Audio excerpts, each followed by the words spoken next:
Hello, everybody, and welcome to the Talk of the Town podcast. If you have not already, make sure to hit that subscribe button, as we're now on the road to 500 subscribers here on the YouTube channel. If you love sports content, sports talk, anything from sports betting to updated rankings every week, it's all right here on the Talk of the Town podcast.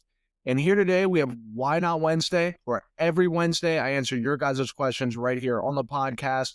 If you want your questions answered here every Wednesday, make sure to hit at Talk of the Town _pod on Instagram, TikTok, hell, even in the YouTube comments right here if you'd like, and you will get your questions answered here every week. And starting off with the first question here today, it says, Matt, Shedeur Sanders finally played this week. Do you think he gets more starts going forward, and how do you think he'll do? It is actually announced this morning that Shedeur Sanders is going to be starting this upcoming week against the Raiders, which I think is a really good matchup for him. I think it's definitely better than going against the Ravens in a pretty important divisional game. Not necessarily as much for Cleveland, but, no matter how bad you are, you always love, especially they really upset the Ravens' playoff hopes if they didn't end up winning that game. But you're catching the Ravens on a win streak with a healthy Lamar Jackson. The whole team's kind of healthy again. There was no chance, I don't care who the Browns stuck in there, that they were going to win that game. Whether it was Gabriel, whether Deshaun Watson could come back, Sanders, it doesn't matter. No one was winning that game. And he barely played. But he played maybe four drives or something like that. So, I don't think anyone can really judge him off of his performance. Like, he looked really flustered back there, especially his first four drives of the game. Again, as I mentioned, I only had 4 or 5 drives, really the entirety of the game. And his mainly the first 4, let's say if he had 5, he was really flustered. He didn't really get settled. And in fairness to him, that offensive line was just getting beat like a drum.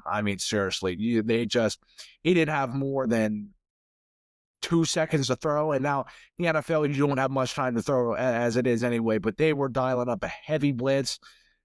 The offensive line just couldn't handle any defensive scheme the Ravens had to throw at them, especially with that defensive line playing as well as they were that game. There was just no chance anyone was going to succeed behind there. But I guess in terms of just my own evaluation of his performance, kind of saying what everyone else is saying, that just doesn't hate Shedeur Sanders, because a lot of people just do as it is. That's a well-known fact. I went under the NFL's page, especially after he threw that first interception, on a second drive or something like that. And, people were just sitting there saying, hey, I told y'all Shedeur Sanders can't play in this league. Y'all didn't listen, y'all. I'm like, bro, he's played 2 drives, and look at the offensive line he's behind. And just the team in general. I don't care who you stick behind there. Patrick Mahomes is struggling right now on the Chiefs, and his offensive line has been okay, but he's taken some of the most sacks in his career so far in a season throughout 11, 12 weeks of the season. And clearly it is affecting them because they don't have a lot of injuries. Their receivers are fully healthy. Their defense, I said one thing about the Chiefs is they just look old in general. But in terms of their injuries, the Chiefs aren't really sustaining a lot of injuries. And you even look at them, their offensive line is just very kind of wishy-washy. And Mahomes, as I mentioned, has taken a lot of sacks, and even he isn't performing to his expectations of what we're used to with the Chiefs. So offensive line and team just really matters, and the Browns just don't have any of it. Their defense is another story. That side of the ball is secure. If they had any sort of offense, I think this Browns team would be pretty legit. But their offense, as we've seen against the Ravens, is just nothing. It is. So that's why I say, for the people who just are out there saying, look, Shedeur Sanders, I told you all so, this kid can't play. I'm like, bro, he played 5 drives in the fourth quarter, at the end of the third, going into the fourth quarter, playing against a Ravens team that is literally do or die every game they play, especially that game. They don't have a choice. Again, as I mentioned, I don't care who you stick back there. They're not winning that game. So I'd relax on that a little bit if you think that Shedeur Sanders can't play in this league. I'm not saying he can. I'm not trying to say this guy is going to be a star in this league. No one knows whether or not this guy can play. But I'd say, get on the break a little bit, relax. His career is not set in stone because of 4 just not great drives. I actually thought he had a pretty good last drive of the game there. I mean, he had a really good throw in the corner of the end zone that Awuzie just made a great defensive play on. I mean, that was really just better defense and offense. I thought it was a really good throw.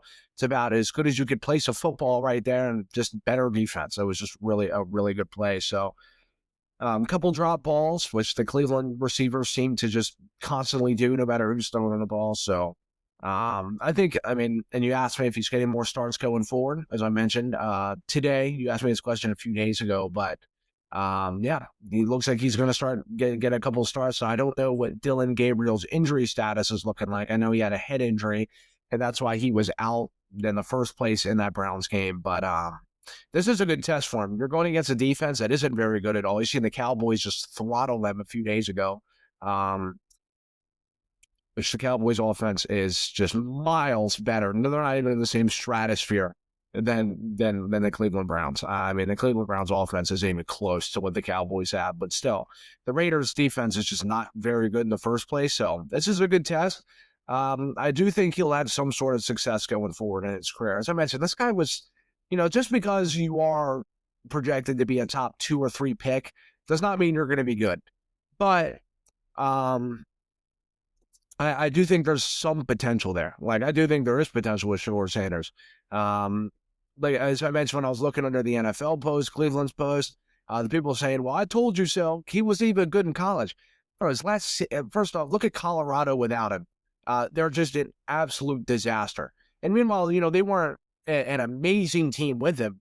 It's night and day between the Colorado teams with Sanders and without Sanders. So clearly, he brings some sort of element of winning football to where he's at, and he's good enough to play. I think he had like 41 touchdowns and 4 picks last year at Colorado. So clearly, anyone who's saying he wasn't even good in college must have just not watched. You just clearly don't like Deion and Shedeur. He definitely does have a fan base with a lot of hatred towards him. I'm not saying I'm the other side of that where, I love the guy. I don't really care. I'm on a neutral playing field. It doesn't really matter to me. But, I'm just going off what I see and just going off stats and what I see how Colorado is now without Shedeur. They're a joke, and they weren't necessarily, as I mentioned, they weren't necessarily, the greatest thing since sliced bread with him, but they were a hell of a lot better than they are right now. And I think that's pretty evident, to be honest with you. So, I think going forward, I think there's definitely some sort of a future with Shedeur, whether or not it's on Cleveland. I don't necessarily think it will be. I don't know how much Cleveland really wants him there, but I think there's some sort of potential there, and we'll see. This is a good test this week going against Las Vegas. As a Dolphins fan, I feel like I'm in the minority of wanting to keep McDaniel and Tua. McDaniel's an amazing play caller, and the offense has found a groove. And Tua, while I do acknowledge he's inconsistent, he can really perform well and shows promise. Look, for Mike McDaniel, I don't see that. Well, I do see he is a great play caller. He is going to get fired from Miami.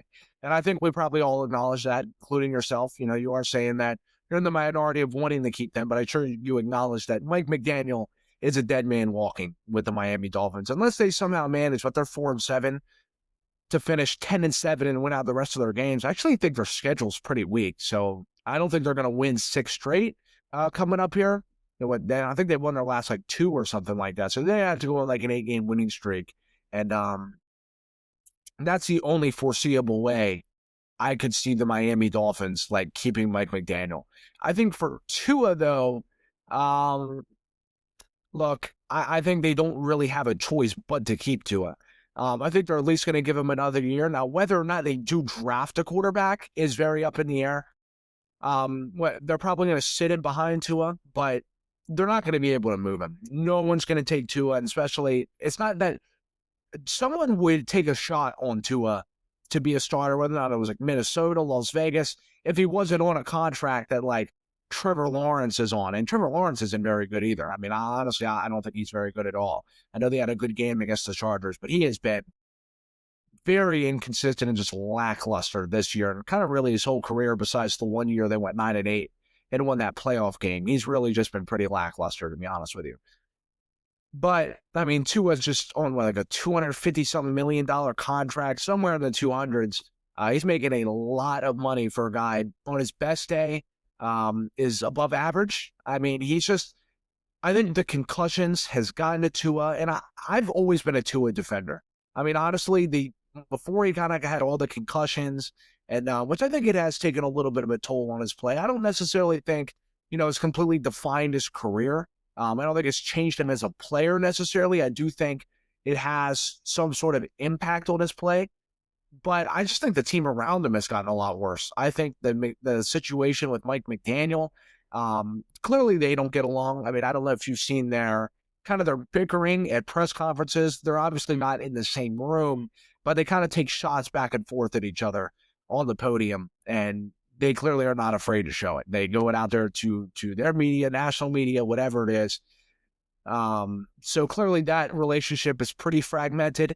But I think in terms of keeping Tua, like I mentioned, they don't really have a choice. No team's going to trade for that contract. And for a guy, as I mentioned, on his best days above average, especially anymore. I mean, Tua was a passing yards leader a few years ago. I think if this was a couple of years ago before he got paid, there would definitely be a market for Tua. But now I just don't think they have a choice. I think they're definitely going to keep him.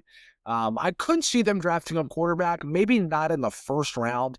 I just think there's other positions of need. I think Tua is someone who can keep them stable, keep them winning games, because this team is further than a quarterback away from contending to win anything. Now, I don't necessarily think they're as bad as Las Vegas or Cleveland or New Orleans or Tennessee, but they're kind of just like that notch above, but that's not necessarily a good thing. I do still think they have issues. They're on a bit of a winning streak, and they're 4-7. I mean, they've had a couple one-score games like New England the second week of the year. They've had a couple of good games where this team, you look, if they turned around some of those games, they'd be in the hunt for a playoff spot. Again, I don't think this team, especially with Tyreek Hill out, they definitely have some issues. But like I mentioned, they're more than a quarterback away. And for Mike McDaniel, the team, he's just not a good head coach. He's not a good head coach. I agree with you. He's an amazing play caller, and wherever he goes after Miami, he is going to get an offensive. He will be an offensive coordinator next year if they somehow manage to not go, or they don't go 10-7 on a big time win streak, and they talk about keeping him. But he just feels like a dead man walking in Miami, to be honest with you. Look, they fired Chris Greer. It just feels like this whole thing's about to kind of implode in Miami if things just don't go in the right direction the last couple of weeks here. Which I don't necessarily think it will. I think they could end up pulling off another couple of wins. I think they'll probably end up, I think at best, finishing 7-10, kind of having a little bit of a positive ending. And that's where they feel like they're about as a team. They don't quite feel as bad as Tennessee or like the Saints or Las Vegas. They don't feel as bad as those teams, but they certainly don't even feel as good as like the middle of the pack, like the Cowboys or something like that. Like the Cowboys don't feel as good as the Eagles or the Lions. I know the Lions are coming off an ugly loss against the Eagles, but even just the mediocre teams, they just don't quite feel as good as those teams. So, Mike McDaniel, I think, is going to be gone. And as I mentioned with him as a head coach, he's just not a good head coach. He doesn't bring a culture element. Things are just, the reports with Mike McDaniel coming out of Miami, and this goes on before last year, like in the last 2 or 3 years he's been there. Players show up late to meetings. They just don't really respect him as a coach. I mean, they're not necessarily dickheads to him or anything like that, but they just don't necessarily respect his values. They don't really take him serious. They go out there on the field. There's like a toxic element in the Miami locker room. That has been reported multiple times. You kind of just see it on the field. So yeah, that feels like that's coming to a close. But I do think for the meantime, Tua will stay. But unfortunately, if you seem like you're in the minority of wanting to keep Mike McDaniel, I just don't think that's going to happen. There's a very slim chance he is their coach in 2026. I want to hear your thoughts on my NBA take. I think Devin Booker is not only one of the most underrated players in the NBA right now, but ever. You look at his shooting numbers, his scoring, all over the board. He's an all-time great and needs more respect. I do agree with you, actually. I think Devin Booker, especially this year, what he's doing with Phoenix, now they're not necessarily winning a lot of games. I think they're 500 or they might be a little bit below 500. I checked their standings a couple days ago. I think they played a couple games since, but they're like right around 500. So I know Jalen Green got injured. So I know they're dealing with some injury issues, and just the roster overall really isn't great. It's not bad. It kind of feels like what I was talking about with Miami, except they're better than the Miami comparison. But and I just have some better players, but they don't quite feel at the top of the West. Like there's for one, Devin Booker and the Suns are stuck in the West. Teams like San Antonio's taken off this year. Los Angeles is like 11-4 to start off. The Thunder have only lost in one game. What are they, 14-1 or something like that? The Nuggets, I mean, the West is freaking loaded all over the board. So the Suns just don't quite feel like they're competitive with those teams. So Devin Booker's just not going to get the recognition. They're a lot closer to the Trailblazers, which are just a very kind of mid team. They're a good team right now than to the Lakers or to the Thunder or to the really even the Spurs right now. But I agree. I think all time, Devin Booker is underrated all time. I think that when he took them to the finals back in 21 against Milwaukee, and I think at one point they were up 2-0. It was 2-1 or 2-0, and it was looking like they were getting ready to go up 3-0 or 3-1 in that series. And I was like, holy shit, is Phoenix about to win the finals? Like 2 years ago when Devin Booker scored like 70, and I think they still ended up losing against Boston or whoever they played. I'm like 90% sure it was Boston. But I was like, this team 2 years ago was one of the worst franchises over like the last decade. Phoenix was terrible for at least 10 years. Really since Nash. I mean, Phoenix was just a joke. And then now 2 years later, they're in the finals. Drafted Aiden a couple years ago with the first overall pick. You got Booker, who was kind of entering his prime, really in his prime at that point. Chris Paul, who I say this about that Suns run. Chris Paul does not get enough credit for what he did on that run. He genuinely look at that Suns team without him, and they were so quick to ship off Chris Paul for KD, Beal. They were like, hell, we are getting ready to just go all in on this thing. And what a disappointment that was. I mean, unbelievable. Chris Paul on that run was really, really important. I don't know what word I was just trying to look for right there, but I'll just say really, really important. But Booker was also, of course, he was very important on that run. And just in terms of the Suns franchise, he's going to be probably number one in a lot of all-time statistics. Nash didn't play there long enough. They never really had, at least just as of recently, to be honest with you, a guy that's just been there from the start of his career to the finish of his career. Now, I don't know how Devin Booker's career is going to finish, but they'll probably go down as the best all-time Phoenix Sun. Now, Nash, his peak was probably, I'd say, was definitely better than Booker's. I wouldn't necessarily say by a great margin, but I think we can agree that Nash's peak was higher than Booker's. Maybe not in terms of scoring, but just all around on offense. But I agree. Booker is one of the most underrated scorers in the league as of the moment and all time. I'll go there with you all time. Devin Booker is an all-time level scorer. He is. He's fantastic. His three ball, the way he creates shot, his mid-range game. His game is very kind of 90s style a little bit. Not quite as much as a Kobe or a Jordan. But he's kind of similar to those guys. He doesn't play anything like a Curry or anything like that, and he's not necessarily the most athletic guy in the world. He does have a burst of athleticism, but that's not necessarily what you think with Booker. Now, I think the only thing that holds Booker back is his defense. He's not a very good defender. He's just a scorer. You mentioned that too in here. I think he is an all-time level scorer, and I think he'll go down as probably the greatest Sun to ever put on a jersey for the long-term consistency with the organization. Booker definitely deserves his flowers, including this year. And that run he made with the Suns at 21, I think is very underrated. I mentioned that earlier. I do. I think that deserves more praise. I love the Lakers, but I think the Lakers would be better off without LeBron and sticking with this Reeves, and I think you meant Reeves and Luka 1-2 punch. Yeah, Look, LeBron came back last night, put up a double-double, 11 points, 12 assists. I think having LeBron is a big boost for their defense. I don't care whether or not people say LeBron can play defense. He can play defense. LeBron is a good defender. He's a big body out there. you're not going to be able to make a run with Luka and Austin Reeves at your 1 and 2, having to switch between the guard play. I know they have Marcus Smart coming off the bench, but that's not going to work. It's not. They're going to get torched on defense. And they kind of have been this season, to be honest with you. The Lakers guard play has kind of been getting torched on defense. Oh, Reeves and Luka's offense is never the problem. Those two on offense are fantastic, but having LeBron be able to distribute the ball, take some pressure off of Luka, I think we can all agree Luka is by far the number one player on the team right now. Like, LeBron ain't in his prime no more, but LeBron is still a top 10 player, borderline top 10 player. He's fantastic. The athleticism he brings, kind of just, they not necessarily do they only have to, when you have Luka and Reeves, you just kind of push everyone out of the paint because those two aren't necessarily the best at driving the ball in the paint. But when you have LeBron, you can't afford to bring all those guys out on the perimeter. So it opens up for Reeves. It opens up for Luka.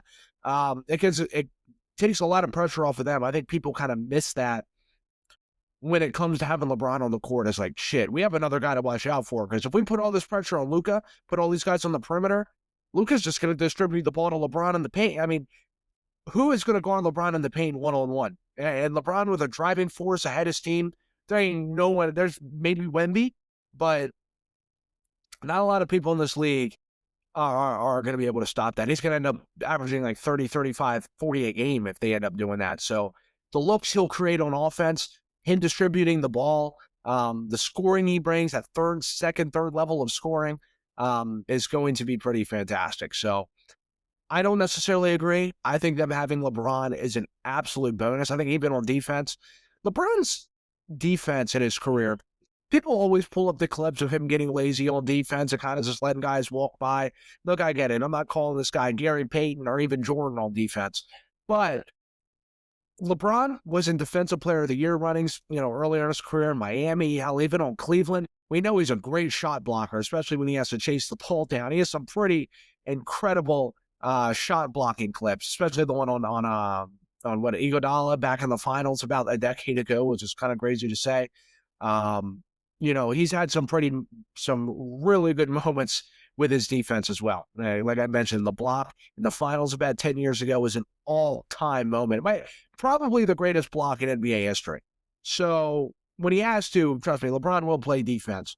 So I do think what he brings on defense, even though he's maybe not quite as good as he used to be, maybe a tiny bit slower on the perimeter, but he brings that interior defensive presence.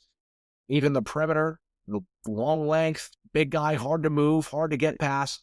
I think them having LeBron is just a massive bonus. And they went out, they scored over 140 points last night against Utah. I know Utah ain't great, but I think that makes them even more dangerous. I know, again, I think you think they're better off without LeBron, and I've seen some news going around. I think even Stephen A., even though he just, him and LeBron got serious beef. I don't know if y'all, that's been going around for years now, like a couple of years now, but I think them having LeBron is seriously a threat. They're going to need him to compete with OKC in the Western Conference Finals if they get there. They need a player like that. Man, I don't know what to think of this playoff push for the Ravens. Honestly, I think this team falls just short of the playoffs, honestly. This team doesn't have the same feeling it's had over the last couple of years, to be honest. Honestly, I do end up thinking they'll end up sneaking in the playoffs, and that's really all you need. As long as they can just make it there, anything can happen. You have to win, 1, 2, 3 games to get to the Super Bowl. They're already on a run now. They're on like a 4-game winning streak now. They just went 3 to get there. I think with Pittsburgh, the only problem with them is that they're not going to be able to get the number 1 seed at this point. Obviously, that's out of the question. I think for them to get in the playoffs, they're going to have to win their division because it's going to be a tight race with teams that are 10-7, 9-8. Then you look at them, you have a lot, the Chiefs, the Texans, who I don't think are going to make the playoffs because their offense is just not nearly good enough to do so. There's going to be a lot of teams like 9-8 and 10-7, and the Chiefs, the Texans, they're going to be right there with them. I think the Chargers are going to lose a couple of games. You might even see some teams kind of rise up a little bit. The Bills are going to be kind of right in that mix. The Patriots, the Bills are probably not going to end up winning the AFC East. You see the Patriots schedule coming up. The Bills are a couple of games behind. They have some tougher games coming up on their schedule. They still have to play Philly later in the year. So it's going to be a tight race. I think the path for the Ravens to get in the playoffs is winning this division. And they can't afford to lose games like when they went against Cleveland. When they went against Cleveland on Sunday, sorry, for some reason I thought they went against them on Monday. For some reason, just I lost my train of thought for a sec. But when they went against them on Sunday, I was like, the chance they do end up losing this game, their season's shot. You have Pittsburgh. Well, I say this about Pittsburgh, and I've been saying it all year. They're 0-3 on primetime. They are awful primetime team, which I think in the playoffs, every playoff game is like pretty much primetime. That's why I think they're going to be like one and done if they do end up getting there. Especially with Aaron Rodgers now with that wrist injury. I don't know if you guys seen that. He doesn't need surgery, but that could be a bit of an issue, especially with the Ravens climbing up behind him, starting Rudolph. They're really going to rely a lot on TJ Watt and that defense to force a lot of turnovers and win games. That's their formula for winning. I've been saying this with the Steelers, though, is that they're a terrible primetime team, but a lot of their games coming up are 1 o'clock. And the Pittsburgh Steelers at 1 o'clock are a completely different football team. They are. You look at their numbers all across, the way they score, their defense. I think they're almost undefeated. They might be undefeated when they play at 1 o'clock. Seriously, I think they are. I think they've lost like one game. They made the Patriots. They embarrassed them with turnovers. The Patriots had 5 turnovers at 1 o'clock against the Steelers. The Colts a few weeks ago when they were rolling, they pretty much just sat the Colts down. Their offense, which was historically great, shut down Jonathan Taylor, made Daniel Jones turn the ball over 4 times. I think it was 5 times. I think we had 2 fumbles and 3 interceptions. So that team at 1 o'clock is just a different unit.